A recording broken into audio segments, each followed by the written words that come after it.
Senior అంబేద్కరిస్టు ఎం Prem Kumar sir గారి వర్ధంతి సందర్భంగా కేకే రాజు గారు మాట్లాడుతూ 1970 దశకములో నాటి రాజకీయ విధానాలను, నాడు చేసిన పోరాటాలను సవివరంగా వివరిస్తూ జై భీమ్ అన్నంత మాత్రంలో అంబేద్కరిస్టులు కాలేరు. అంబేద్కరిస్టులు అంటే అంబేద్కర్ ఆలోచన విధానాన్ని అమలు చేసినప్పుడే అది అంబేద్కరిజం అవుతుంది, ఆయన అంబేద్కరిస్టు అవుతుండు అని రాజుగారు మాట్లాడుతున్నారు.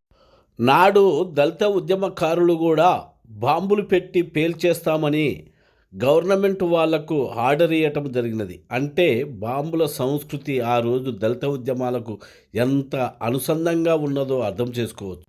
నేడు ఆ బాంబుల సంస్కృతి మనువాదుల చేతుల్లో బందీ అయిందా నేటి కొన్ని సంఘటనలను చూస్తుంటే అనిపిస్తుంది అట్లా అంటున్నారు. ఆ బస్తీలో కార్యక్రమాలు మొదలు పెట్టాము, ఇవన్నీ జరుగుతున్నాయి.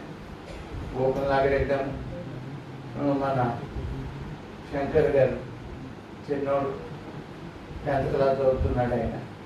వాళ్ళ బస్తీలో మేము మీటింగ్ పెడితే అంబేద్కర్ జయంతి నామకు నేను ఆర్గనైజ్ చేశాను. వీళ్ళ బ్రదర్ పెద్ద ఆయన ఉన్నాడు శ్రీరాముడు, ఆయన మరికొంత హనుమయ్య అని వీళ్ళంతా కోఆపరేట్ చేశారు అక్కడ. సో అక్కడ నుంచి మేము మనకి థియోరీలో బెంచీలో ఈ ఘోరాలు ఏదైతే రక్తపాతం జరిగిందో దేశమంతా కూడా అట్టడుగుపోయేటువంటి సంఘటన, మనలో ఎక్కడ లేనటువంటి ఆవేశం వెలుగుతున్నటువంటి సంఘటన, 16 మందిని చంపేశారు. ఈ సంఘటనను పురస్కరించుకుని మనం ఒక ప్రొటెస్ట్ ర్యాలీ పెడదాము హైదరాబాద్లోని ప్రారంభించాం. అయితే వెల్ఫేర్ అసోసియేషన్లో మరి టీవీ నారాయణ గారు ప్రెసిడెంట్గా ఉంటూ సర్వీస్ కమిషన్ మెంబర్ అవ్వడం వల్ల రాములు గారు vice president, social welfare deputy director, ఆయన ప్రెసిడెంట్గా వేయడం జరిగింది. ఈ కమిటీలో ఏమన్నాడంటే, మన ఉద్యోగస్తుల సంఘం నేను ఒప్పుకోను ఇటువంటి ప్రొటెస్ట్ మీటింగ్స్ పెట్టడానికని మానేశారు. దాంతో ఎట్లా చేయాలన్న ఉద్దేశంతో యువజన సంఘం పెట్టాలన్నాను, కానీ రిజిస్ట్రేషన్ చేయలేదు. అప్పటికి యువజన అంతా సమీకరించడం మొదలుపెట్టాము. ఈ బస్తీలు ఎప్పుడైతే మనం కొంచెం టచ్లో ఉన్నటువంటి బస్తీలన్నీ కూడా చేసి మనం ఒక ప్రొటెస్ట్ పెట్టాలి. ప్రేమ్ కుమార్ అప్పటికే సంఘంలో పనిచేస్తున్నాడు. ప్రేమ్ కుమార్ వచ్చి ఆయన ఏమన్నాడంటే, మా బస్తీలోనే ఒక ప్రిలిమినరీ మీటింగ్ పెడదాం, అది పబ్లిక్ మీటింగ్ లాగా అయిపోయింది. ఈ ప్రిలిమినరీ మీటింగ్ చొరవ తీసుకున్నటువంటి వ్యక్తి ప్రేమ్ కుమార్. ఆయన ఒక మాట అన్నాడంటే చాలా స్పీడ్గా దాన్ని స్పందించేవాడు. మనల్ని కూడా అంత స్పీడ్గా స్పందించమని ఎక్స్పెక్ట్ చేస్తూ ఉండేవాడు. చేయకపోతే చాలా హెచ్చరిక చేసేవాడు. ఏం చేస్తున్నాం, మీరు ఎందుకు పెట్టారు ఈ సంఘటన అని. చాలా తక్కువ మంది ఉంటారు ఆ రకంగా. తనకు రిస్క్ అని తెలిసి కూడా ఆయన ఉద్యోగస్తుడు, మామూలు వ్యక్తి కాదు. రిస్క్ అని తెలిసిన సంఘటనలు కూడా ఆయనే ముద్దడికి వేసేవాడు. ఆ రకంగా ఇక్కడ మేము ఈ బస్తీలో పెట్టి టిఆర్ నరసింహరావు రైల్వే కౌన్సిల్ బాగా రోజు ఆయన డిసైడ్ చేయమని చెప్పాం. ఆయన కూడా అప్పటికే చాలా సీనియర్. సంపత్ శ్రీరాములని ఇంకొక ఆయన ఉండేవాడు, అద్భుతమైనటువంటి నాయకుడు. వీళ్ళందరూ కలిసి అక్కడ కూర్చున్న దానిలో ఆయన చొరవ తీసుకున్న కారణంగా మనం ప్రొటెస్ట్ మీటింగ్ పెట్టాం. ఏం ప్రొటెస్ట్ మీటింగు?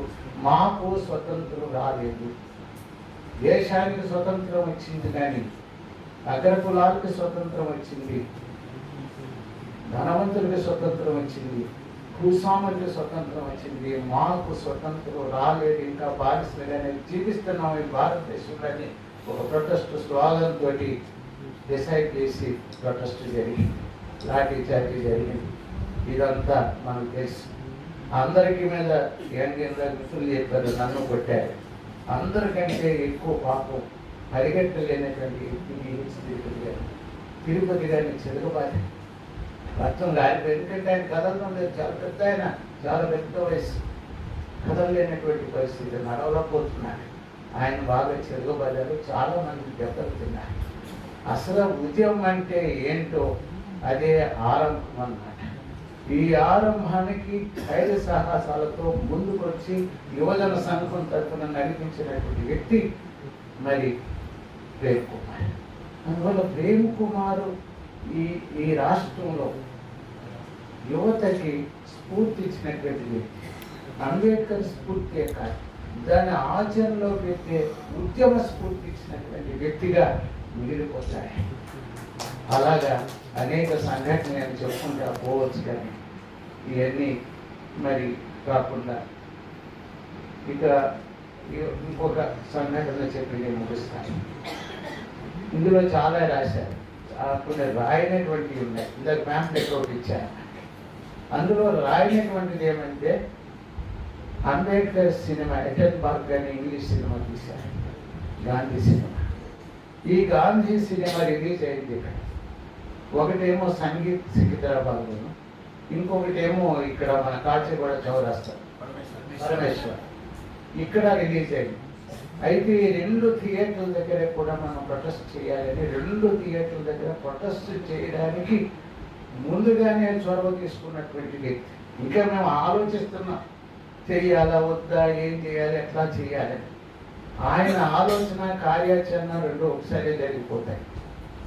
సో ఇది మనం ప్రొటెస్ట్ చేసి తీరాలి. అంబేద్కర్ లేని ఈ సినిమా కాదు, ప్రదర్శించడానికి వీల్లేదని మరి అక్కడ అరెస్ట్ చేశారు సికింద్రాబాద్లో. ఇక్కడ కూడా అరెస్టులు జరిగాయి. అలాగే ఇంకొక సినిమాకు సంబంధించి చెప్తున్నా, మా చదువులు ఈ చదువులు మాకు వద్దని ఒక సినిమా వచ్చింది. ఇందులో మెరిట్ ఉన్నవాడికి ఏమో ఉద్యోగం రాదు, మెరిట్ లేనివాడికి ఉద్యోగం రాదు. మార్కులు ఎక్కువ వచ్చినవాడికి సీట్ వస్తుంది, మార్కులు తక్కువ వచ్చినవాడు సీట్ రావడం లేదంటే అది సినిమా సారాంశం. దీని మీద కూడా మనం ప్రొటెస్ట్ చేయాలని మా అందరి దగ్గరికి ఇందాక మిత్రులు చెప్పారు కదా శంకర్, ముందుగా ఫోన్ చేసి పడేసేవాడు నాకు ఏం చేస్తున్నారు మీరు అనేవాడు. మిగతా వాళ్ళు కొంచెం జాగ్రత్తగా మాట్లాడతారు మాతో, సార్ నేను సో మాట్లాడుతున్నాను, అదేముండదు ఆయనకి. ముందు ఆ సమస్య ఆయన వెంటనే ఫోన్ చేసి ఏం చేస్తున్నారు మీరు, ఏం నాయకులు మీరు అనేవాడు అన్నమాట. అది ఏంటో చెప్పబోయా అనేవాడు. అతను ఏదైనా చెప్పినా కూడా మేము అఫెండ్ అయ్యేవాడు కాదు. సో ఇది ఈ చదువులు మాకొద్దని. అది ఏమైందంటే సినిమా అది ఎక్కడ ప్రదర్శించాలో మనకు సరిగ్గా తెలియదు, కానీ అది సక్సెస్ఫుల్ సినిమా కాకపోవచ్చు. కానీ అది ఏం చేశారంటే టీవీలో ప్రదర్శన ఉండేది. ఆ రోజుల్లో కొత్తగా ఉన్న రోజుల్లో ఒకరోజు సినిమా ప్రదర్శన ఉండేది టీవీలో. ఆ టీవీలో ఈయన వస్తుందని పేపర్లో వచ్చింది, ఇంకా ప్రదర్శన చేయలేదు. దాని మీద స్టార్ట్ అయ్యాం. ఇక మన రామ్నగర్లో ఉంటుంది, మీకు అందరికి తెలుసు. అక్కడికి ప్రొటెస్ట్ చేయడం మొదలుపెట్టాం. ప్రొటెస్ట్ చేసి మొదలుపెట్టేటప్పటికి ఏమైందంటే పోలీస్ సీరియస్గా తీసుకున్నారు. అది నాకు ఆదివారం అని రోజు, ఆ రోజు చేస్తే అరెస్ట్ చేసి పడేశాను. అరెస్ట్ చేస్తే ఇక నన్ను అరెస్ట్ చేయలేదు, శంకర్ కూడా అరెస్ట్ కాలేదు అనుకుంటా. అయ్యాడు. శంకర్ అరెస్ట్ అయ్యాడు, ఆయన కూడా అరెస్ట్ అయ్యాడు. ఇంకేం లేదు, సాయంత్రం మెజిస్ట్రేట్ దగ్గరికి తీసుకుపోయి ప్రొడ్యూస్ చేయాలని అసిస్టెంట్ కమిషనర్ ఒక ఆయన ఉండేవాడు. ఆయన చాలా పట్టుదలగా ఉన్నాడు. ఎట్టి పరిస్థితుల్లో కూడా ఎవరిని వదిలిపెట్టారు వీళ్ళేదంటే డైరెక్టర్ ఆదా ఉన్నారు టీవీ, ఆయన గట్టిగా చెప్పాడు. కమిషనర్ హయ్యర్ లెవెల్లో మాట్లాడారు. వీళ్ళేదో దీని మీద అది ఉండబట్టలేక మనోడు ఏం చేశాడంటే బాంబులు వేస్తాము ఈ టీవీ మీద అని ఫోన్లో డైరెక్టర్కే ఫోన్ చేసి మాట్లాడి చెప్పారు. ఉన్నాయి స్టూడియోకి ఫోన్ చేసి మీ దూరదర్శన్ స్టూడియో మొత్తం అంతా కూడా బాంబు బ్లాస్ట్ జరిపించబోతున్నాం కాబట్టి రాకుండా ధైర్యానికి మెచ్చుకోవాలి. నేను పొలిటీషియన్ కాదు, మరొకటి కాదు.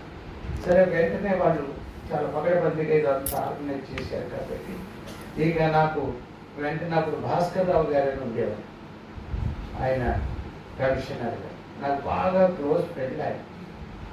సో ఆయనకి ఫోన్ చేసి నేను మీరు ఎట్లా ఉన్నారు కదా, నేను ఫోన్ చేశాను. అయ్యా ఇట్లా జరిగింది, ఇది కావాలని చేసేది కాదు. ఆయన ఏదో ఆవేశంతో బాంబు అన్నాడు, కానీ ఆ బాంబు ఎవరో కాదు, మేమే అందరూ కూడా. నా వెల్ఫేర్ అసోసియేషన్ ఉద్యోగస్తులు, మిగతాదంతా కూడా అంబేద్కర్ యువజన వాళ్ళు కూడా చాలా మంది ఉద్యోగస్తులే. శంకర్ ఉద్యోగస్తులే కదా.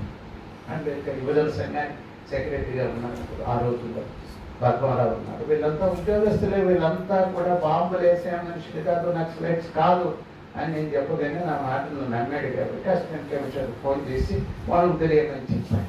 అంటే చెప్పొచ్చేది ఏమంటే, ఏదన్నా ఒక సమస్య మన ఆత్మగౌరవానికి సంబంధించింది కానీ, మన హక్కుల విషయంలో కానీ, మన మీద జరుగుతున్నటువంటి అత్యాచారాలు, అన్యాయాలు ఇవన్నీ కూడా సహించలేనటువంటి తప్పులు.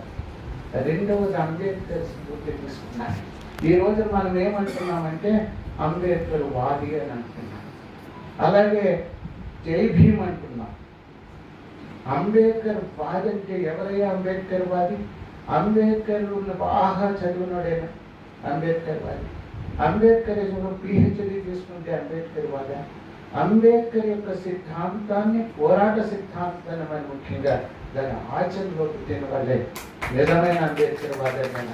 ఆ రకంగా చూసినప్పుడు నిజంగా దాన్ని ఆచరణలో పెట్టినటువంటి వ్యక్తి, సిన్సియర్గా అంబేద్కర్ని ఫాలో అయినటువంటి వ్యక్తి, మన హక్కుల విషయంలో తిరుగులేని పోరాటం చేసినటువంటి వ్యక్తి, ఎక్కడా కూడా కాంప్రమైజ్ కానిటువంటి వ్యక్తి, ఒక ఆదర్శాన్ని నెలకొల్పినటువంటి వ్యక్తి, యువతికి ఆదర్శం నెలకొల్పినటువంటి వ్యక్తి.